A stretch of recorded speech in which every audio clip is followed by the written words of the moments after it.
ਸਤਿ Sri Akal everybody. Punjab Public Service Commission, Punjab Subordinate Services Selection Board, ਇਹ ਦੋ ਬੇਸਿਕ ਗਵਰਨਮੈਂਟ ਏਜੰਸੀਆਂ ਨੇ ਪੰਜਾਬ ਦੇ ਅੰਦਰ ਜਿਹੜੇ ਵੇਰੀਅਸ ਪੋਸਟ ਦੇ ਉੱਪਰ ਗਰੁੱਪ ਏ ਤੋਂ ਲੈ ਕੇ ਗਰੁੱਪ ਡੀ ਤੱਕ ਸਾਰੀਆਂ ਜਿਹੜੀਆਂ ਪੋਸਟਾਂ ਹੁੰਦੀਆਂ ਉਹਨਾਂ ਦੀ ਰਿਕਰੂਟਮੈਂਟ ਕਰਦੀਆਂ। ਤਾਂ ਕੈਂਡੀਡੇਟ ਜਿਹੜੇ ਆ ਨਾ ਮਲਟੀਪਲ ਟੈਸਟ ਦੇ ਲਈ ਮਲਟੀਪਲ ਅਪਰੋਚਿਸ ਫੋਲੋ ਕਰਦੇ ਆ, ਮਲਟੀਪਲ ਆਪਣੀਆਂ ਬੁੱਕਸ ਫੋਲੋ ਕਰਦੇ ਆ। ਇੱਕ ਰੇਸ ਲੱਗੀ ਹੋਈ ਹੈ ਇੰਟਰਨੈਟ 'ਤੇ ਕਿ ਜੀ ਇੱਕ ਟੌਪਿਕ ਵਾਸਤੇ 10 ਕਿਤਾਬਾਂ ਪੜ੍ਹ ਲਓ, ਇੱਧਰ ਵੀਡੀਓ ਦੇਖ ਲਓ, ਉੱਧਰ ਵੀਡੀਓ ਦੇਖ ਲਓ, ਇੱਧਰ ਦੇ ਟੈਸਟ ਲਗਾ ਲਓ ਹੈ। ਉਹਦੇ 'ਚ ਕੀ ਹੁੰਦਾ ਕਿ ਜਿਹੜੇ ਸਾਡੇ ਬੇਸਿਕ ਜੈਨੂਇਨ ਸੋਰਸ ਹੁੰਦੇ ਨਾ, ਜਿਹੜੇ ਸਾਡੇ ਗਾਈਡਿੰਗ ਪ੍ਰਿੰਸੀਪਲਸ ਹੁੰਦੇ ਆ, ਜਿਹਦੇ ਵਿੱਚ ਤੁਹਾਡਾ ਸਿਲੇਬਸ ਆ ਜਾਂਦਾ ਹੈ ਅਤੇ ਤੁਹਾਡੇ ਪ੍ਰੀਵੀਅਸ ਈਅਰ ਪੇਪਰ, ਅਸੀਂ ਇਹਨੂੰ ਇਗਨੋਰ ਕਰਕੇ ਕਿਸੇ ਹੋਰ ਪਾਸੇ ਚੱਲ ਪੈਂਦੇ ਹਾਂ। ਹੁਣ ਚਾਹੇ ਤੁਸੀਂ PCS ਲਈ ਪ੍ਰੀਪੇਅਰ ਕਰ ਰਹੇ ਹੋ ਜਾਂ ਤੁਸੀਂ ਹੋਰ ਕੋਈ ਵੀ ਅਲਾਈਡ ਸਰਵਿਸਿਜ਼ ਵਾਸਤੇ ਪ੍ਰੀਪੇਅਰ ਕਰ ਰਹੇ ਹੋ, ਜਿੱਦਾਂ ਇੰਸਪੈਕਟਰ ਦਾ ਪੇਪਰ ਆ, ਠੀਕ ਹੈ, ਪਟਵਾਰੀ ਦਾ ਪੇਪਰ ਆਉਣ ਵਾਲਾ ਪ੍ਰੋਸੈਸ 'ਚ ਹੈਗਾ, PPSC ਦੀ ਜਿਹੜੀ ਹੁਣ ਮਾਸਟਰ ਕੈਡਰ ਦੀਆਂ ਪੋਸਟਾਂ ਨਿਕਲੀਆਂ, ਜਾਂ ਜਿਹੜੀ ਇੰਡਸਟਰੀਅਲ ਮੈਨੇਜਰ ਦੀ ਪੋਸਟ ਉਹਨੇ ਪਬਲਿਸ਼ ਹੋ ਰੱਖੀ ਆ, ਕਰੰਟਲੀ ਉਹ ਪ੍ਰੋਸੈਸ 'ਚ ਹੈਗੀ ਆ PPSC ਦੇ ਅੰਡਰ। ਅਸੀਂ ਕਿੱਦਾਂ ਇੱਕ ਕਾਮਨ, ਇੱਕ ਜ਼ਿਆਦਾ ਫੋਕਸਡ ਅਤੇ ਪ੍ਰਿਸਾਈਜ਼ ਅਪਰੋਚ ਫੋਲੋ ਕਰੀਏ, ਇੱਕ ਇੱਦਾਂ ਦੀ ਸਟ੍ਰੈਟਜੀ ਬਣਾਈਏ ਕਿ ਸਾਡੀ ਮੈਕਸਿਮਮ ਟੂ ਮੈਕਸਿਮਮ ਕਵਰੇਜ ਰਵੇ ਇਹਨਾਂ ਪੇਪਰਾਂ 'ਚ, ਅਤੇ ਅਸੀਂ ਮਿਸਅਲਾਈਨਡ ਵੀ ਨਾ ਹੋਈਏ। ਅਸੀਂ ਇਸ ਡਾਇਰੈਕਸ਼ਨ ਨੂੰ ਵੀ ਨਹੀਂ ਜਾਣਾ ਹੈ ਕਿ ਅਸੀਂ ਸਾਰਾ ਕੁਝ ਪੜ੍ਹ ਲਈਏ ਅੰਡਰ ਦਾ ਸਨ। ਜਿੰਨਾ ਕੁ ਸਿਲੇਬਸ 'ਚ ਹੈ, ਪ੍ਰੀਵੀਅਸ ਈਅਰ ਹੈਗਾ, ਜੋ ਪੁੱਛਿਆ ਗਿਆ, ਆਪਾਂ ਸਿਰਫ ਉਨੀ ਤਿਆਰੀ ਕਰਨੀ ਹੈ। ਅੱਜ ਇਹ ਵੀਡੀਓ ਦਾ ਮਕਸਦ ਇਹੋ ਹੀ ਹੈ ਕਿ ਕਿਸ ਤਰ੍ਹਾਂ ਅਸੀਂ ਚੀਜ਼ਾਂ ਨੂੰ ਸਟ੍ਰੈਟੇਜਾਈਜ਼ ਕਰੀਏ so that we can secure at least a job in Punjab. ਦੇਖੋ, ਐਸਪੀਰੈਂਟ PCS ਲਈ ਪ੍ਰੀਪੇਅਰ ਕਰਦਾ, ਬਹੁਤ ਰੇਅਰ ਹੁੰਦੇ ਜਿਹੜੇ ਸਿਰਫ ਔਰ ਸਿਰਫ PCS ਹੀ ਦੇਣਗੇ। ਜਿਹੜਾ UPSC ਦੇ ਰਿਹਾ ਉਹ PCS ਵੀ ਦੇ ਰਿਹਾ, ਜਿਹੜਾ PCS ਦੇ ਰਿਹਾ ਉਹ ਅਲਾਈਡ ਸਰਵਿਸਿਜ਼ ਦੇ ਇੰਸਪੈਕਟਰ ਵਗੈਰਾ ਦਾ ਵੀ ਪੇਪਰ ਦੇਗਾ, ਠੀਕ ਹੈ। ਤੁਸੀਂ ਤੇ ਕਿੱਦਾਂ ਤੁਹਾਡੀ ਸਟ੍ਰੈਟਜੀ ਰਹਿਣੀ ਚਾਹੀਦੀ ਕਿ ਅਸੀਂ PCS ਦੇ ਨਾਲ ਬਾਕੀ ਸਰਵਿਸਿਜ਼ ਦੀ ਵੀ ਜੇ ਕੋਈ ਪੇਪਰ ਆ ਜਾਂਦਾ ਤਾਂ ਅਸੀਂ ਉਹਨੂੰ ਕਿੱਦਾਂ ਮੈਨੇਜ ਕਰਨਾ। ਜਾਂ ਉਹ ਐਸਪੀਰੈਂਟ ਜਿਹੜੇ ਸਿਰਫ ਮਾਸਟਰ ਕੈਡਰ ਲਈ ਪੜ੍ਹ ਰਹੇ ਆ, ਜਾਂ ਸਿਰਫ ਅਲਾਈਡ ਕੈਡਰ, ਜਿੱਦਾਂ ਮੰਨ ਲਓ ਕੋਈ ਸਿਰਫ ਪਟਵਾਰੀ ਦੇ ਪੇਪਰ ਦੀ ਹੀ ਫੋਲੋ ਕਰ ਰਿਹਾ ਸਟ੍ਰੈਟਜੀ, ਅਤੇ ਉਹ ਬੰਦਾ ਕਿੱਦਾਂ ਕੰਪੀਟ ਕਰੇਗਾ ਉਸ PCS ਐਸਪੀਰੈਂਟ ਦੇ ਨਾਲ ਜਿਹੜਾ ਸੇਮ ਬੰਦਾ ਪਟਵਾਰੀ ਦੇ ਪੇਪਰ 'ਚ ਬਹਿ ਜਾਊਗਾ ਆ ਕੇ। ਜੇ ਤੁਸੀਂ PCS ਦੀ ਪ੍ਰੀਪਰੇਸ਼ਨ ਕਰ ਰਹੇ ਹੋ ਅਤੇ ਓਬਵੀਅਸਲੀ ਤੁਹਾਨੂੰ GK ਦੇ ਵਿੱਚ GS ਦੇ ਜਿਹੜਾ ਤੁਹਾਡਾ ਸਿਲੇਬਸ ਹੁੰਦਾ ਉਹਦੇ 'ਚ ਬਾਕੀਆਂ ਨਾਲੋਂ ਤੁਹਾਨੂੰ ਇੱਕ ਕੰਪੀਟੀਟਿਵ ਐਜ ਤਾਂ ਮਿਲੇਗਾ ਹੀ ਮਿਲੇਗਾ। ਬਟ ਜਿਹੜਾ ਬੱਚਾ ਜਿਹਦਾ ਮੈਥ ਚੰਗਾ ਵਾ ਉਹਨੂੰ ਕਿੱਦਾਂ ਐਜ ਲੈਣਾ ਬਾਕੀ GS ਵਾਲੇ ਕੈਂਡੀਡੇਟ ਤੋਂ, ਠੀਕ ਹੈ। ਤੁਹਾਡੀ ਪ੍ਰਿਪਰੇਸ਼ਨ ਕਿਸ ਹਿਸਾਬ ਨਾਲ ਰਹਿਣੀ ਚਾਹੀਦੀ ਆ, ਤੁਸੀਂ ਕਿਹੜੇ ਸੋਰਸ ਪੜ੍ਹਨੇ ਆ, ਕਿੰਨੇ ਪੜ੍ਹਨੇ ਆ, ਕਿੱਥੋਂ ਪੜ੍ਹਨੇ ਆ, ਅਤੇ ਉਹਦਾ ਕੁਆਂਟਮ ਕਿੰਨਾ ਰਹਿਣਾ ਚਾਹੀਦਾ, ਉਹਦੇ ਕਿਆ ਸਾਨੂੰ ਕੁਆਂਟਿਟੀ 'ਤੇ ਫੋਕਸ ਕਰਨਾ ਚਾਹੀਦਾ ਜਾਂ ਕੁਆਲਿਟੀ 'ਤੇ ਫੋਕਸ ਕਰਨਾ। ਦੇਖੋ, ਸਭ ਤੋਂ ਪਹਿਲਾਂ ਗੱਲ ਕਰਦੇ ਹਾਂ PCS ਐਗਜ਼ਾਮ ਦੀ, ਠੀਕ ਹੈ। ਜਿਹੜਾ PCS ਹੈ ਨਾ ਪੰਜਾਬ ਦਾ, ਉਹ ਬੇਸਿਕਲੀ ਸਾਰਾ ਕੁਝ ਕਵਰ ਕਰਦਾ ਹੈ, ਸਾਰਾ ਕੁਝ ਮਤਲਬ ਕਹਿੰਦਾ ਕਿ ਜਿੰਨੇ ਵੀ ਬਾਕੀ ਟੈਸਟਾਂ ਦੇ ਪੇਪਰ ਹੁੰਦੇ ਆ ਉਹਨਾਂ ਦੇ ਸਿਲੇਬਸ ਨੂੰ ਵੀ ਕਵਰ ਕਰਦਾ ਹੈ। ਤੁਸੀਂ ਧਿਆਨ ਨਾਲ ਦੇਖੋ, PCS ਦੇ ਅੰਦਰ ਨਾ ਦੋ ਪੇਪਰ ਹੁੰਦੇ ਆ ਰਿਟਨ ਦੇ ਲਈ, ਪ੍ਰੀਲਿਮਸ ਅਤੇ ਮੇਨਸ, ਠੀਕ ਹੈ। ਮੇਨਸ ਲਈ ਆਪਾਂ ਥੋੜ੍ਹਾ ਹੁਣੇ ਠਹਿਰ ਕੇ ਗੱਲ ਕਰਦੇ ਹਾਂ। ਪ੍ਰੀਲਿਮਸ ਦੇ ਅੰਦਰ ਦੋ ਪੇਪਰ ਹੈਗੇ ਆ। ਪਹਿਲਾ ਪੇਪਰ ਹੈ ਤੁਹਾਡਾ GS ਦਾ, ਜਿਹਨੂੰ ਤੁਸੀਂ GS ਜਿਹਦੇ ਅੰਦਰ history, polity, economy, science, geography, international relations ਵਗੈਰਾ, ਕਰੰਟ, ਇਹ ਸਭ ਪੁੱਛਦੇ ਆ। ਦੂਜਾ ਪੇਪਰ ਹੈਗਾ ਤੁਹਾਡਾ CSAT ਦਾ, ਠੀਕ ਹੈ। CSAT ਦੇ ਅੰਦਰ ਇਹ ਤੁਹਾਡਾ ਬੇਸਿਕਲੀ ਐਪਟੀਟਿਊਡ ਦਾ ਪੇਪਰ ਹੈ, ਜਿਹਦੇ ਅੰਦਰ ਕੁਆਂਟ ਹੁੰਦੀ ਹੈ, ਮੈਥ, ਰੀਜ਼ਨਿੰਗ, ਇੰਗਲਿਸ਼ ਅਤੇ ਪੰਜਾਬੀ, ਠੀਕ ਹੈ। ਅਤੇ GS ਦੇ ਅੰਦਰ ਤੁਹਾਨੂੰ ਬੇਸਿਕਲੀ ਕੁਝ ਪਿਲਰ ਹੈਗੇ ਜਿਹੜੇ ਫੋਲੋ ਕਰਨੇ ਆ। ਉਹਦੇ 'ਚ ਸਭ ਤੋਂ ਪਹਿਲਾ ਨੰਬਰ ਆਉਂਦਾ NCERT ਦਾ, then your previous year paper, okay, then your standard books. ਕੁਝ NCERT ਤੋਂ ਇਲਾਵਾ ਵੀ ਸਟੈਂਡਰਡ ਬੁੱਕਸ ਪੜ੍ਹਨੀ ਪੈਂਦੀਆਂ ਨੋਟਸ ਮੇਕਿੰਗ ਲਈ, ਕਿਉਂਕਿ ਪ੍ਰੀ ਮੇਨਸ ਦੋਨੋਂ ਮਿਲਾ ਕੇ PCS ਦੀ ਤਾਂ ਪ੍ਰੀ ਅਤੇ ਮੇਨਸ ਦੀ ਤਿਆਰੀ ਇਕੱਠੀ ਹੀ ਹੋਊਗੀ, ਠੀਕ ਹੈ। ਉਹਦੇ ਲਈ ਸਟੈਂਡਰਡ ਬੁੱਕ, ਅਤੇ ਲਾਸਟ ਵਿੱਚ ਹੈਗਾ ਤੁਹਾਡੇ mock test.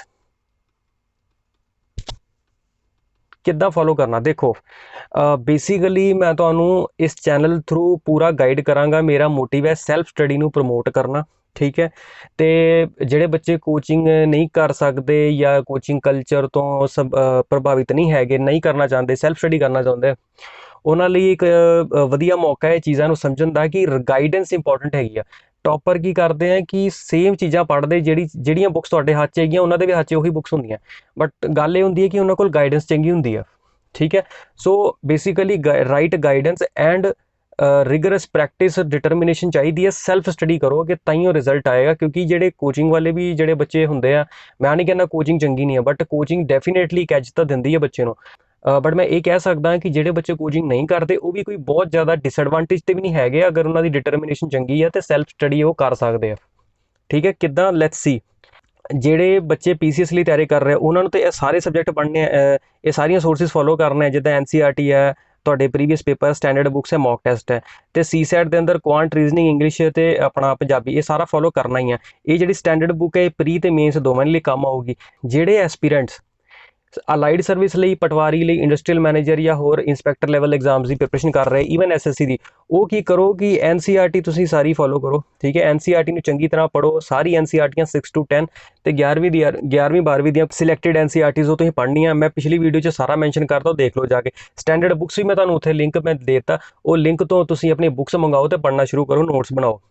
Previous year paper ਤੁਹਾਨੂੰ ਮੈਂ ਇਸੇ ਚੈਨਲ ਤੇ ਟੈਲੀਗ੍ਰਾਮ ਗਰੁੱਪ ਹੈਗਾ, ਵਟਸਐਪ ਗਰੁੱਪ ਹੈਗਾ, ਉਹ ਵੀਡੀਓ ਦੀ ਡਿਸਕ੍ਰਿਪਸ਼ਨ ਤੋਂ ਤੁਹਾਨੂੰ ਮਿਲ ਜਾਏਗਾ, ਉੱਥੇ ਜਾਓ ਤੇ ਐਡ ਹੋ ਜਾਓ, ਤੁਹਾਨੂੰ ਸਾਰੇ ਪ੍ਰੀਵੀਅਸ ਈਅਰ ਪੇਪਰ ਉੱਥੋਂ ਮਿਲ ਜਾਣਗੇ। ਸਟੈਂਡਰਡ ਬੁੱਕ ਜਿਹੜੇ ਤਾਂ ਅਲਾਈਡ ਸਰਵਿਸ ਦੀ ਪ੍ਰੈਪਰੇਸ਼ਨ ਕਰ ਰਹੇ, ਸਟੈਂਡਰਡ ਬੁੱਕ ਦੀ ਥਾਂ ਉਹ ਇੱਕੋ ਕਿਤਾਬ ਪੜ੍ਹਨਗੇ, ਉਹ ਹੈਗੀ ਲੂਸੈਂਟ ਦੀ ਜੀਕੇ। ਘੁਮਾ ਫਿਰਾ ਕੇ ਸਾਰੇ ਕੁਐਸਚਨ ਇੱਥੋਂ ਹੀ ਆਉਂਦੇ ਆ। ਠੀਕ ਹੈ, ਤੇ ਉਸ ਤੋਂ ਬਾਅਦ ਤੁਸੀਂ ਲਾਣੇ ਆ ਮੌਕ ਟੈਸਟ, ਘੱਟੋ ਘੱਟ 100 ਤੋਂ 150 ਮੌਕ ਟੈਸਟ ਲਾਉਣੇ ਆ। ਤੇ ਮੌਕ ਟੈਸਟ ਕਿਹੜੇ ਲਾਣੇ? ਦੇਖੋ, ਮੌਕ ਟੈਸਟ ਦਾ ਕੀ ਮਤਲਬ ਹੁੰਦਾ ਹੈ, ਪ੍ਰੀਵੀਅਸ ਪੇਪਰ ਦੇ ਉੱਪਰ ਐਨਾਲਿਸਿਸ ਕਰਨ ਤੋਂ ਬਾਅਦ ਜਿਹੜੇ ਪੋਟੈਂਸ਼ੀਅਲ ਕੁਐਸਚਨਸ ਫਿਊਚਰ ਵਿੱਚ ਬਣਦੇ ਹੋਏ ਦਿਖਦੇ ਆ, ਉਹਨਾਂ ਤੋਂ ਹੀ ਮੌਕ ਟੈਸਟ ਤਿਆਰ ਹੁੰਦੇ ਆ। ਤੇ ਇਹ ਸਾਨੂੰ ਪ੍ਰੈਕਟਿਸ ਦੇ ਨਾਲ ਨਾਲ ਵਾਈਡਰ ਕਵਰੇਜ ਦੇ ਦਿੰਦੇ ਆ, ਸਾਡੀ ਪ੍ਰਿਪਰੇਸ਼ਨ ਨੂੰ ਹੋਲਸਮ ਬਣਾ ਦਿੰਦੇ ਆ। ਠੀਕ ਹੈ, ਸੋ ਇਹ ਪ੍ਰੋਸੈਸ ਪੂਰਾ ਹੋਊਗਾ ਗਾਈਡੈਂਸ ਦੇ ਅੰਦਰ, ਇਸ ਚੈਨਲ ਦੇ ਥਰੂ। ਜੇ ਤੁਸੀਂ ਸੀਸੈਟ ਦੀ ਗੱਲ ਕਰੋ, ਠੀਕ ਹੈ, ਸੀਸੈਟ ਦੇ ਅੰਦਰ ਕੀ ਆ, ਕੁਆਂਟ, ਮਾਸਟਰ ਕੈਡਰ ਵਾਲੇ ਵੀ ਇਹਨੂੰ ਧਿਆਨ ਨਾਲ ਸੁਣ ਲੈਣ, ਕਿਉਂਕਿ ਦੇਖੋ ਮਾਸਟਰ ਕੈਡਰ ਵਾਲਿਆਂ ਨੂੰ ਐਨਸੀਈਆਰਟੀ ਤਾਂ ਪੜ੍ਹਨੀ ਹੈ, ਕਿਉਂਕਿ ਦੇਖੋ ਮਾਸਟਰ ਕੈਡਰ ਤੋਂ ਐਕਸਪੈਕਟਡ ਹੁੰਦਾ ਹੈ ਕਿ ਉਹ ਐਨਸੀਈਆਰਟੀ ਤਾਂ ਐਟਲੀਸਟ ਉਹਨਾਂ ਨੂੰ ਸਾਰੀਆਂ ਆਉਣੀ ਚਾਹੀਦੀਆਂ। ਜਿਹੜੇ ਤਾਂ ਐਸਐਸਟੀ ਵਾਲੇ ਹੈਗੇ ਉਹ ਆਪਣੀ ਐਨਸੀਈਆਰਟੀ ਐਸਐਸਟੀ ਵਾਲੀ ਕਰਨ, ਸਾਇੰਸ ਵਾਲੇ 6 to 10 ਐਨਸੀਈਆਰਟੀ ਪੜ੍ਹਨ।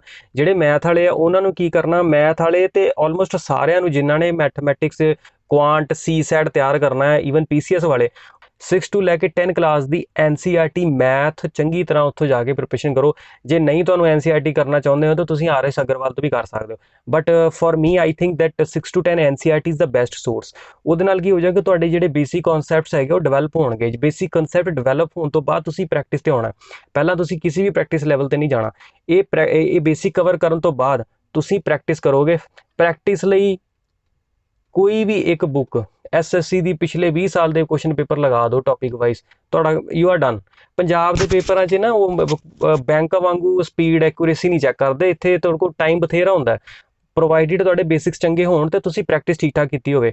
ਰੀਜ਼ਨਿੰਗ ਲਈ ਕੋਈ ਵੀ ਤੁਹਾਨੂੰ ਇਹਦੀ ਕੋਈ ਲੈਸਨ ਲੈਣ ਦੀ ਲੋੜ ਨਹੀਂ ਹੈ, ਸਿੱਧੇ ਪ੍ਰੈਕਟਿਸ ਲਾਓ। ਰੀਜ਼ਨਿੰਗ ਆਰਐਸ ਅਗਰਵਾਲ ਦੀ ਬੁੱਕ ਹੈਗੀ ਆ, ਠੀਕ ਹੈ, ਜ਼ਿਆਦਾ ਸਪੀਡ ਤੇ ਐਕੂਰੇਸੀ ਵੱਲ ਫੋਕਸ ਨਾ ਕਰੋ। ਸ਼ੁਰੂ 'ਚ ਮੈਂ ਤੁਹਾਨੂੰ ਕਹਾਂਗਾ ਕੁਆਲਿਟੀ ਨਹੀਂ ਕੁਆਂਟੀਟੀ, ਰੀਜ਼ਨਿੰਗ ਦੀ ਕੁਆਂਟੀਟੀ ਤੇ ਫੋਕਸ ਕਰੋ, ਜ਼ਿਆਦਾ ਤੋਂ ਜ਼ਿਆਦਾ ਕੁਐਸਚਨ ਪ੍ਰੈਕਟਿਸ ਕਰੋ, ਕੁਆਲਿਟੀ ਆਪਣੇ ਆਪ ਹੀ ਦੇਖੋ ਨਿਖਰ ਕੇ ਆਊਗੀ। ਠੀਕ ਹੈ, ਇੰਗਲਿਸ਼ ਲਈ ਤੁਹਾਨੂੰ ਮੈਂ ਬੁੱਕ ਦੱਸੀ ਸੀਗੀ ਤੇ ਪੰਜਾਬੀ ਲਈ ਵੀ ਮੈਂ ਪਿਛਲੀ ਵੀਡੀਓ 'ਚ ਗੱਲ ਕਰ ਚੁੱਕਿਆ। ਠੀਕ ਹੈ, ਇਹ ਸਾਰੇ ਸੋਰਸ ਹੁਣ ਜਿੱਦਾਂ ਦੇਖੋ ਪਟਵਾਰੀ ਦਾ ਪੇਪਰ ਹੈ ਤੇ ਆਟੋਮੈਟਿਕਲੀ ਇੰਗਲਿਸ਼ ਇੰਪੋਰਟੈਂਟ ਹੋਗੀ, ਪੰਜਾਬੀ ਇੰਪੋਰਟੈਂਟ ਹੋਗੀ, ਕੁਆਂਟ ਵੀ ਇੰਪੋਰਟੈਂਟ ਹੋਗੀ, ਉਹਦੇ 'ਚ ਰੀਜ਼ਨਿੰਗ ਦੇ ਵੀ ਕੁਐਸਚਨ ਆ ਸਕਦੇ ਆ।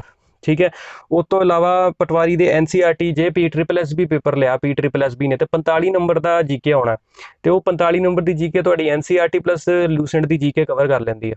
ਪੀਸੀਐਸ ਵਾਲਿਆਂ ਨੂੰ ਤਾਂ ਸਾਰਾ ਕੁਝ ਕਰਨਾ ਹੀ ਕਰਨਾ ਨਾ। ਮਾਸਟਰ ਕੈਡਰ ਵਾਲੇ ਵੀ ਰਿਸਪੈਕਟਿਵਲੀ ਆਪਣੇ ਹਿਸਾਬ ਨਾਲ ਪ੍ਰਿਪਰੇਸ਼ਨ ਆਪਣੀ ਸਟ੍ਰੈਟਜੀ ਬਣਾ ਸਕਦੇ ਆ। ਠੀਕ ਹੈ, ਜੇ ਪ੍ਰੀਲਿਮਸ ਤੋਂ ਤੁਸੀਂ ਫੋਕਸ ਕਰੋ ਨਾ, ਪੀਸੀਐਸ ਦੇ ਪ੍ਰੀਲਿਮਸ ਤੇ ਫੋਕਸ ਕਰੋ ਤਾਂ ਤੁਹਾਡੇ ਸਾਰੇ ਐਗਜ਼ਾਮ ਆਲਮੋਸਟ ਸਿਕਿਉਰ ਹੋ ਜਾਂਦੇ ਆ। ਠੀਕ ਹੈ, ਇਹ ਤਾਂ ਹੋ ਗਿਆ prelims, PCS plus allied services ਵਾਲੇ ਜਿਹੜੇ ਬੰਦੇ ਆ ਉਹਨਾਂ ਲਈ ਜਿਹੜਾ ਸਟ੍ਰੈਟਜੀ। ਹੁਣ ਜੇ ਆਪਾਂ ਮੇਨਸ ਦੀ ਗੱਲ ਕਰ ਲਈਏ, ਠੀਕ ਹੈ, ਮੇਨਸ ਦੇ ਅੰਦਰ ਤੁਹਾਨੂੰ ਐਨਸੀਈਆਰਟੀ ਤਾਂ ਪੜ੍ਹਨੀ ਹੈ। ਠੀਕ ਹੈ, ਸਟੈਂਡਰਡ ਬੁੱਕਸ ਰੈਫਰ ਕਰਨੀਆਂ, ਸਟੈਂਡਰਡ ਬੁੱਕਸ ਰੈਫਰ ਕਰਨੀਆਂ, ਤੇ ਜਿਹੜੇ ਨੋਟਸ ਮੈਂ ਇਸ ਚੈਨਲ ਤੇ ਤੁਹਾਨੂੰ ਪ੍ਰੋਵਾਈਡ ਕਰਾਂਗਾ ਉਹਨਾਂ ਨੋਟਸ ਨੂੰ ਯੂਜ਼ ਕਰਕੇ ਤੇ ਸਟੈਂਡਰਡ ਬੁੱਕਸ ਨੂੰ ਪੜ੍ਹ ਕੇ ਤੁਸੀਂ ਆਪਣੇ ਸੈਲਫ ਨੋਟਸ ਬਣਾਉਣੇ। ਤੁਹਾਨੂੰ ਭੱਜਣ ਦੀ ਲੋੜ ਨਹੀਂ ਹੈ ਕਿ ਇੱਥੋਂ ਨੋਟਸ ਲੈਣਾ, ਉੱਧਰੋਂ ਨੋਟਸ ਲੈਣਾ। ਦੇਖੋ ਦੂਜਿਆਂ ਦੇ ਹੱਥੀਂ ਬਣੇ ਨੋਟਸ ਟੈਂਡੈਂਸੀ ਇਹੋ ਰਹਿੰਦੀ ਹੈ ਯਾਦ ਨਹੀਂ ਹੋ ਪਾਉਂਦੇ। ਜਦੋਂ ਤੁਸੀਂ ਸੈਲਫ ਨੋਟਸ ਬਣਾਉਂਦੇ ਹੋ ਤਾਂ ਉਹਨਾਂ ਨੂੰ ਰਿਵਾਈਜ਼ ਕਰਦੇ ਹੋ consistently, weekly, fortnightly, monthly and biyearly basis ਤੇ, ਉਹ ਚੀਜ਼ਾਂ ਪਰਮਾਨੈਂਟਲੀ ਤੁਹਾਡੇ ਦਿਮਾਗ 'ਚ ਰਿਟੇਨ ਰਹਿ ਜਾਂਦੀਆਂ। ਇਹ ਲੰਬੀ ਗੇਮ ਹੈ, ਇਹਦੇ 'ਚ ਤੁਹਾਨੂੰ ਰਿਵੀਜ਼ਨ ਕਰਨੀ ਹੈ ਤੇ ਨਾਲ ਇਹਦੇ ਨਾਲ ਤੁਹਾਨੂੰ ਆਨਸਰ ਰਾਈਟਿੰਗ ਵੀ ਕਰਨੀ ਹੈ। ਠੀਕ ਹੈ, ਆਨਸਰ ਰਾਈਟਿੰਗ ਬੜੀ ਇੰਪੋਰਟੈਂਟ ਹੈ ਇਹਦੇ। ਕਿਉਂ? ਕਿਉਂਕਿ ਆਨਸਰ ਰਾਈਟਿੰਗ 'ਚ ਤੁਸੀਂ ਇੱਕ ਤਾਂ ਐਸੇ ਲਿਖੋਗੇ, ਠੀਕ ਹੈ, ਪੰਜਾਬੀ ਲਿਖੋਗੇ, ਪੰਜਾਬੀ ਦਾ ਐਸੇ ਲਿਖੋਗੇ ਤੇ ਨਾਲ ਜੀਐਸ ਦੇ ਆਨਸਰਸ ਵੀ ਲਿਖੋਗੇ। ਇਹਦੇ ਨਾਲ ਤੁਹਾਡੀ ਪ੍ਰੈਕਟਿਸ ਹੋਊਗੀ, ਜਿੰਨੀ ਜ਼ਿਆਦਾ ਪ੍ਰੈਕਟਿਸ ਕਰੋਗੇ ਤੁਹਾਡੇ ਸਬਕੌਂਸ਼ੀਅਸ ਮਾਈਂਡ ਨੂੰ ਉਨੀ ਹੀ ਜ਼ਿਆਦਾ ਈਜ਼ੀਨੈਸ ਰਹੂਗੀ ਰੀਅਲ ਐਗਜ਼ਾਮ ਦੇ ਵਿੱਚ ਲਿਖਣ 'ਚ। ਇਸ ਰਿਗਾਰਡਿੰਗ ਆਨਸਰ ਰਾਈਟਿੰਗ ਦੇ ਲਈ ਗਰੁੱਪ ਬਣਾਇਆ ਗਿਆ, ਠੀਕ ਹੈ, ਉਹਦਾ ਲਿੰਕ ਇਸ ਵੀਡੀਓ ਦੇ ਡਿਸਕ੍ਰਿਪਸ਼ਨ ਤੇ ਦੇ ਦਿੱਤਾ। ਜਿਹੜੇ ਵੀ ਇੰਟਰਸਟਿਡ ਐਸਪੀਰੈਂਟਸ ਪੀਸੀਐਸ ਦੇ ਹੈਗੇ ਆ ਬੱਚੇ, ਜਿਹੜੇ ਲਿਖਣਾ ਚਾਹੁੰਦੇ ਆ ਐਸਪੀਰੈਂਟ, ਜਿਹਨਾਂ ਨੂੰ ਲੱਗਦਾ ਹੈ ਕਿ ਹਾਂ ਉਹ ਪੰਜਾਬੀ ਜਾਂ ਇੰਗਲਿਸ਼ ਤੇ ਮੀਡੀਅਮ ਦੇ ਵਿੱਚ ਆਪਣਾ ਪੇਪਰ ਅਟੈਂਪਟ ਕਰ ਸਕਦੇ ਆ, ਜਾਂ ਉਹ ਡੇਲੀ ਜਾਂ 2 ਦਿਨ 3 ਦਿਨ 'ਚ 4 ਦਿਨ 'ਚ ਇੱਕ ਆਨਸਰ ਉਹ ਲਿਖਣਾ ਚਾਹੁੰਦੇ, 2 ਆਨਸਰ ਲਿਖਣਾ ਚਾਹੁੰਦੇ, ਜਿੰਨੇ ਵੀ ਆਨਸਰ ਉਹ ਲਿਖਣਾ ਚਾਹੁੰਦੇ, ਉਹ ਗਰੁੱਪ 'ਚ ਜੁਆਇਨ ਕਰੋ ਤੇ ਆਪਣੇ ਆਨਸਰਸ ਪੋਸਟ ਕਰੋ, ਐਸਐਸ ਪੋਸਟ ਕਰੋ, ਠੀਕ ਹੈ। ਬਹੁਤ ਸਾਰੇ ਕੁਐਸਚਨ ਤੇ ਆਨਸਰ ਗਰੁੱਪ 'ਚ ਆਉਂਦੇ ਆ ਤੇ ਮੈਂ ਪਰਸਨਲੀ ਵੀ ਉਹਦੇ 'ਚ 2-4 ਆਨਸਰਸ ਦੂਜੇ ਤੀਜੇ ਦਿਨ ਉਹ 'ਚ ਮੈਂ ਅਸੈਸ ਕਰਦਾ ਰਹਿਣਾ, ਇਵੈਲੂਏਸ਼ਨ ਦਿੰਦਾ ਰਹਿਣਾ ਤੇ ਆਪਸ 'ਚ ਤੁਸੀਂ ਡਿਸਕਸ਼ਨ ਕਰ ਸਕਦੇ ਹੋ। ਤੇ it is a worth learning exercise. ਇੱਥੇ ਦੇਖੋ ਮੇਰਾ ਮੋਟਿਵ ਇਹੋ ਹੀ ਹੈ ਕਿ ਸੈਲਫ ਸਟੱਡੀ ਨੂੰ ਫੋਕਸ ਕਰਨਾ ਤੇ self introspection, self analysis, doubt ਜਿਹੜਾ ਤੁਹਾਡਾ ਹੈ ਨਾ, ਉਹ ਡਾਊਟ ਕਲੀਅਰ ਕਰਨ ਤੋਂ ਬਾਅਦ ਤੁਸੀਂ ਆਪਣੇ ਲੈਵਲ ਤੇ ਉਹਨੂੰ ਡੀਲ ਕਰੋ, ਠੀਕ ਹੈ। ਸਿਲੇਬਸ ਤੁਹਾਡੇ ਕੋਲ ਆ, ਦੇਖੋ ਗਾਈਡੈਂਸ, ਰਾਈਟ ਗਾਈਡੈਂਸ ਨਾਂ ਦੀ ਚੀਜ਼ ਕੀ ਹੁੰਦੀ ਹੈ? ਰਾਈਟ ਗਾਈਡੈਂਸ ਦਾ ਮਤਲਬ ਹੁੰਦਾ ਹੈ ਕਿ ਉਹ ਪ੍ਰੀਵੀਅਸ ਈਅਰ ਪੇਪਰ ਦੇ ਐਨਾਲਿਸਿਸ ਬੇਸਡ ਤੇ ਹੋਵੇ ਤੇ ਨਾਲ ਦੇ ਨਾਲ ਉਹ ਸਿਲੇਬਸ ਨੂੰ ਕੈਰੀ ਕਰਦਾ ਹੋਵੇ। if I'm saying anything, if I'm guiding you anything out of the context, out of the syllabus, out of the trend of previous paper, ਤਾਂ ਉਹ ਥੋੜੀ ਗੱਲ ਨਹੀਂ ਸਹੀ ਬੈਠਦੀ ਹੈ ਨਾ। ਜੇ ਮੰਨ ਲਓ ਕੋਈ ਟੌਪਿਕ ਆ ਗਿਆ ਆਊਟ ਆਫ ਦਾ ਸਿਲੇਬਸ, ਆ ਗਿਆ ਟੌਪਿਕ, ਜਿੱਦਾਂ ਮੰਨ ਲਓ ਕਿ ਫਰੀडम ਸਟਰਗਲ ਮੂਵਮੈਂਟ ਤੋਂ ਪਰਸਨੈਲਿਟੀ ਤੋਂ ਵੀ ਪੇਪਰ ਆ ਰਿਹਾ, ਇਵੈਂਟਸ ਤੋਂ ਵੀ ਪੇਪਰ ਆ ਰਿਹਾ, ਇਸ਼ੂਜ਼ ਤੋਂ ਵੀ ਕੁਝ ਕੁਐਸਚਨ ਆ ਰਹੇ ਆ, ਤੇ ਮੈਂ ਤੁਹਾਨੂੰ ਇਹ ਤਾਂ ਨਹੀਂ ਕਹਿ ਸਕਦਾ ਕਿ ਜੀ ਮਹਾਤਮਾ ਗਾਂਧੀ ਦੇ ਪਿਛਲੇ 2 ਸਾਲ 'ਚ ਕੁਐਸਚਨ ਆਏ ਆ ਤਾਂ ਤੁਸੀਂ ਮਹਾਤਮਾ ਗਾਂਧੀ ਬਾਰੇ ਪੜ੍ਹ ਲਓ। ਹੋ ਸਕਦਾ ਹੈ ਕਿ ਨੈਕਸਟ ਈਅਰ ਅੰਬੇਦਕਰ ਜੀ ਬਾਰੇ ਆ ਜਾਏ, ਨਹਿਰੂ ਜੀ ਬਾਰੇ ਆ ਜਾਏ, ਸੁਭਾਸ਼ ਚੰਦਰ ਬੋਸ ਜੀ ਦੇ ਉੱਪਰ ਕੁਐਸਚਨ ਆ ਜਾਵੇ। ਸੋ ਜਿੰਨੀ ਵੀ ਪ੍ਰੈਗਮੈਟਿਕ ਐਨਾਲਿਸਿਸ ਹੈਗੀ ਆ ਉਹ ਮੈਂ ਤੁਹਾਨੂੰ ਇਸ ਚੈਨਲ ਤੇ ਪ੍ਰੋਵਾਈਡ ਕਰਾਂਗਾ। ਇਸ ਚੈਨਲ ਦੇ ਉੱਪਰ ਤੁਹਾਨੂੰ ਬੇਸਿਕਲੀ ਸਾਰੀ ਹੋਲਸਮ ਗਾਈਡੈਂਸ ਮਿਲੂਗੀ, ਚਾਹੇ ਉਹ ਪੀਸੀਐਸ ਦੀ ਆ, ਪੀਪੀਐਸਸੀ ਮਾਸਟਰ ਕੈਡਰ ਦੀ ਆ, ਇੰਸਪੈਕਟਰ ਲੈਵਲ ਦੇ ਐਗਜ਼ਾਮ ਦੀ, ਜਿੰਨੀ ਵੀ ਐਗਜ਼ਾਮ ਦੀ ਨੋਟੀਫਿਕੇਸ਼ਨ ਆਉਂਦੀ ਹੈ ਵਿਦਿਨ 2 to 3 ਡੇਜ਼, ਇਹ ਚੈਨਲ ਤੁਹਾਨੂੰ ਨਾ ਸਿਰਫ ਇੱਕ ਇਨਫੋਰਮੇਸ਼ਨ ਦਊਗਾ, ਇਨਫੋਰਮੇਸ਼ਨ ਦੇ ਨਾਲ ਇਹ ਵੀ ਚੀਜ਼ ਮੈਂ ਤੁਹਾਨੂੰ ਕਲੀਅਰ ਕਰਾਂਗਾ ਕਿ ਤੁਹਾਨੂੰ ਐਗਜ਼ਾਮ ਨੂੰ ਕਿੱਦਾਂ ਅਪਰੋਚ ਕਰਨਾ ਹੈ, ਕਿੱਦਾਂ ਫੋਲੋ ਕਰਨਾ ਹੈ।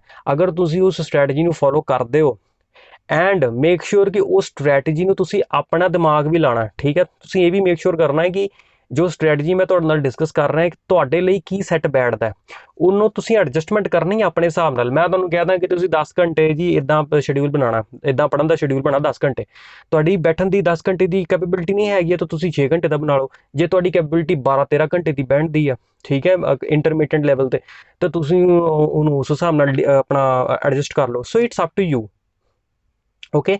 ਇੱਕ ਹੈਲਦੀ ਟ੍ਰੈਂਡ ਨੂੰ ਪ੍ਰਮੋਟ ਕਰਨਾ ਇਸ ਚੈਨਲ ਦਾ ਬੇਸਿਕਲੀ ਇਸ ਇਨੀਸ਼ੀਏਟਿਵ ਦਾ ਮਕਸਦ ਆ। ਹੁਣ ਇਸ ਤੋਂ ਬਾਅਦ ਇਸ ਚੈਨਲ ਦੇ ਉੱਪਰ ਛੋਟੀ ਛੋਟੀ ਵੀਡੀਓਜ਼ ਆਉਣਗੀਆਂ ਜਿਹਦੇ ਵਿੱਚ ਤੁਹਾਨੂੰ ਬੇਸਿਕਲੀ ਗਾਈਡੈਂਸ ਪ੍ਰੋਵਾਈਡ ਕੀਤੀ ਜਾਊਗੀ ਤੇ ਤੁਹਾਨੂੰ ਇਹ ਬਤਾਇਆ ਜਾਊਗਾ ਕਿ ਕਿੱਦਾਂ ਤੁਹਾਨੂੰ ਸੈਲਫ ਸਟੱਡੀ ਕਰਨੀ ਹੈ, ਕਿੱਦਾਂ ਐਨਸੀਈਆਰਟੀਜ਼ ਤੁਹਾਨੂੰ ਕਵਰ ਕਰਨੀ ਹੈ, ਨਿਊਜ਼ਪੇਪਰ ਕਿੱਦਾਂ ਪੜ੍ਹਨੇ ਆ, ਠੀਕ ਹੈ, ਕੁਆਂਟੀਟਿਵ ਐਪਟੀਟਿਊਡ ਕਿੱਦਾਂ ਤਿਆਰ ਕਰਨਾ ਹੈ, ਰੀਜ਼ਨਿੰਗ ਕਿੱਦਾਂ ਕਰਨੀ ਆ। ਪੰਜਾਬ ਦੇ ਸੈਕਸ਼ਨ 'ਚ ਜਿੱਦਾਂ ਰਣਜੀਤ ਸਿੰਘ ਦੇ ਉੱਪਰ ਬਹੁਤ ਸਾਰੇ ਕੁਐਸਚਨ ਆਉਂਦੇ ਆ, ਐਡਮਿਨਿਸਟ੍ਰੇਸ਼ਨ ਦੇ ਉੱਪਰ, ਸਿੱਖ ਮਿਜ਼ਲਾਂ ਦੇ ਉੱਪਰ ਆਉਂਦੇ ਆ, ਸਿੱਖ ਹਿਸਟਰੀ ਦੇ ਉੱਪਰ ਆਉਂਦੇ ਆ ਪੇਪਰ, ਜਾਂ ਮੰਨ ਲਓ ਕੋਈ ਸੱਭਿਆਚਾਰ ਕਲਚਰ ਦੇ ਉੱਪਰ ਕੁਐਸਚਨ ਆ ਜਾਂਦਾ ਤਾਂ ਤੁਹਾਨੂੰ ਕਿੱਦਾਂ ਡੀਲ ਕਰਨਾ, ਠੀਕ ਹੈ। ਉਹ ਸਾਰੇ ਮੇਨਸ ਦੇ ਪੀਸੀਐਸ ਦੇ ਪ੍ਰੀਲਿਮਸ ਦੇ ਨਾਲ ਮੇਨਸ 'ਚ ਤੁਸੀਂ ਕਿੱਦਾਂ ਤਿਆਰੀ ਕਰਨੀ ਹੈ, ਇੰਟਰਵਿਊ ਦੀ ਕਿੱਦਾਂ ਤਿਆਰੀ ਕਰਨੀ ਹੈ, ਸਾਰੀ ਚੀਜ਼ਾਂ ਇੱਥੇ ਆਪਾਂ ਡਿਟੇਲ 'ਚ ਡਿਸਕਸ ਕਰਾਂਗੇ ਹਰ ਇੱਕ ਚੀਜ਼। ਸੋ ਅਗਰ ਤੁਹਾਡੇ ਕੋਈ ਡਾਊਟ ਹੈਗੇ ਆ, ਠੀਕ ਹੈ, ਇਸ ਇਨੀਸ਼ੀਏਟਿਵ ਨੂੰ ਲੈ ਕੇ, ਤਾਂ ਇੱਥੇ ਤੁਹਾਨੂੰ ਨੰਬਰ ਦੇ ਦਿੱਤਾ ਗਿਆ, ਠੀਕ ਹੈ। ਇਸ ਨੰਬਰ ਤੇ ਤੁਸੀਂ ਕੰਟੈਕਟ ਕਰ ਸਕਦੇ ਹੋ। ਤੁਸੀਂ ਸਿਰਫ WhatsApp ਕਰੋ, ਕਾਲ ਇਜ਼ ਨਾਟ ਅਲਾਉਡ। ਤੁਸੀਂ ਅਗਰ ਕਾਲ ਕਰਨੀ ਹੈ ਤਾਂ ਪਹਿਲਾਂ WhatsApp ਜ਼ਰੂਰ ਕਰ ਲਿਓ, ਠੀਕ ਹੈ। ਸਾਡੇ ਚੈਨਲ ਦਾ ਨਾਮ ਹੈ ਸਿੰਪਲੀ ਫॉर ਸਿਵਲਸ ਗਾਈਡੈਂਸ, ਇਹਨੂੰ ਪਲੀਜ਼ ਲਾਈਕ ਕਰ ਲਓ, ਠੀਕ ਹੈ, ਇਹਨੂੰ ਸਬਸਕ੍ਰਾਈਬ ਕਰ ਲਓ ਤੇ ਇੱਥੇ ਜਿਹੜਾ ਬੈਲ ਆਈਕਨ ਦਾ ਨੋਟਿਸ ਹੁੰਦਾ ਨਾ, ਉੱਥੇ ਤੁਸੀਂ ਕਲਿੱਕ ਕਰ ਲਓ, ਸੋ ਦੈਟ ਕਿ ਜਿੱਦਾਂ ਵੀ ਕੋਈ ਪੰਜਾਬ ਦੀ ਨੋਟੀਫਿਕੇਸ਼ਨ ਆਉਂਦੀ ਹੈ ਤਾਂ ਮੈਂ ਉਹਦੇ ਰਿਲੇਟਿਡ, ਜਾਂ ਮੰਨ ਲਓ ਮੈਂ ਕੋਈ ਸਟੱਡੀ ਰਿਲੇਟਿਡ ਹੋਰ ਕੋਈ ਚੀਜ਼ਾਂ ਡਿਸਕਸ ਕਰਦਾ ਚੈਨਲ ਦੇ ਉੱਪਰ ਤਾਂ ਤੁਹਾਨੂੰ ਨਾਲ ਦੇ ਨਾਲ ਪਤਾ ਲੱਗ ਜਾਏ। ਤੇ ਦੇਖੋ ਇਹੋ ਹੀ ਮੋਟਿਵ ਹੈਗਾ ਇਸ ਚੈਨਲ ਦਾ ਕਿ self study is the best. Self study ਕਰੋ ਤੇ ਸਪੂਨ ਫੀਡਿੰਗ ਬੰਦ ਕਰੋ ਐਂਡ ਇਸ ਕੋਰੋਨਾ ਟਾਈਮ ਦੇ ਵਿੱਚ ਥੋੜੀ ਪੇਸ਼ੈਂਸ ਰੱਖੋ ਤੇ ਚੱਲਦੇ ਰਹੋ। ਬਹੁਤ ਸਾਰੇ ਕੈਂਡੀਡੇਟ ਕਹਿੰਦੇ ਹੈ ਕਿ ਜੀ ਹੁਣ ਐਗਜ਼ਾਮ ਆਉਣ ਵਾਲਾ ਹੈ, ਕੱਲ੍ਹ ਆਉਣ ਵਾਲਾ, ਪਰਸੋਂ ਆਉਣ ਵਾਲਾ, ਅਗਲੇ ਮਹੀਨੇ ਨਹੀਂ ਆਉਣਾ, ਇਸ ਸਾਲ ਨਹੀਂ ਆਉਣਾ। ਬਈ ਕਦੀ ਨਾ ਕਦੀ ਤਾਂ ਆਉਣਾ ਹੀ ਹੈ। ਅੱਜ ਨਹੀਂ ਆਊਗਾ ਤੇ ਅਕਤੂਬਰ 'ਚ ਆ ਜਾਊਗਾ, ਨਵੰਬਰ 'ਚ ਆ ਜਾਊ, ਦਸੰਬਰ 'ਚ ਆ ਜਾਊਗਾ, 21 'ਚ ਆ ਜਾਊਗਾ। ਤੇ ਤੁਹਾਨੂੰ ਕੀ ਲੱਗਦਾ ਕਿ ਜੇ 21 'ਚ ਐਗਜ਼ਾਮ ਆ ਗਿਆ, ਜੇ ਮੰਨ ਲਓ ਅਕਤੂਬਰ 'ਚ ਐਗਜ਼ਾਮ ਆ ਗਿਆ ਤੇ ਸਿਲੈਕਸ਼ਨ ਕਿਹਦਾ ਹੋਣਾ? ਸਿਲੈਕਸ਼ਨ ਉਹਨਾਂ ਦਾ ਹੀ ਹੋਣਾ ਹੈ ਸਰ ਐਂਡ ਮੈਡਮ ਜਿਹੜੇ ਅੱਜ प्रिपरेशन कर रहा है बहुत सही तरीके दे नाल, अपनी गाइडेंस दे नाल अपने टैसट नूं कैरी ऑन कर रहा है, सारी चीज़ां नूं स्ट्रीमलाइन तरीके नाल लैके चल रहा है। ठीक है, सो प्रिपरेशन करते रहो एंड चिल करो।